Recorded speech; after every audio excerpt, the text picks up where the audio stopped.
अस्सलाम वालेकुम दोस्तों, वेलकम टू इनसाइड फ्यूज़। आज आईसीएसबी टेस्ट सीरीज़ के अंदर हम बात करेंगे वैट के बारे में।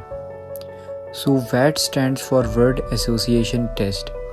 ये एक ऐसा टेस्ट होता है जो हिडन पार्ट ऑफ ब्रेन यानी कि अनकॉन्शियसनेस होता है उसके बारे में बताता है।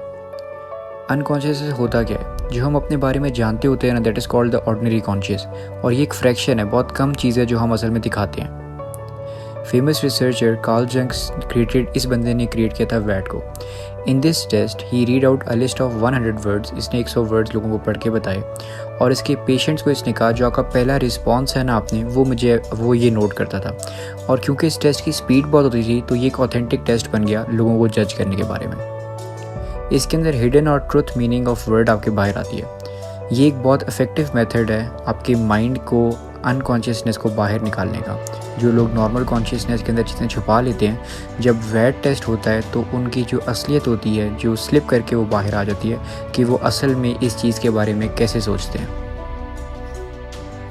जेंटलमैन, जो वैट होता है ना, इसका एक बहुत इंपॉर्टेंट एस्पेक्ट होता है। जब आप पॉज या पजल करते हैं, किसी चीज़ को स्किप करते हैं या उसको सही से नहीं लिख पाते, इसका मतलब कि आपका जो कॉन्शियस माइंड है वो आपके अनकॉन्शियस माइंड को खामोश करवा रहा है। मतलब there is something you want to say but आपका कॉन्शियस कह रहा है कि नहीं, ये नहीं कहना।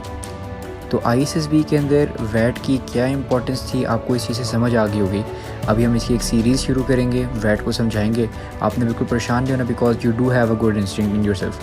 तो हम उसको बाहर निकालेंगे and we will solve these वैट and with practice you can very easily sail through them. I hope आपको वैट की समझ आ गई होगी। Now let's start preparation about वैट। Like, share and subscribe inside views. I thank you all.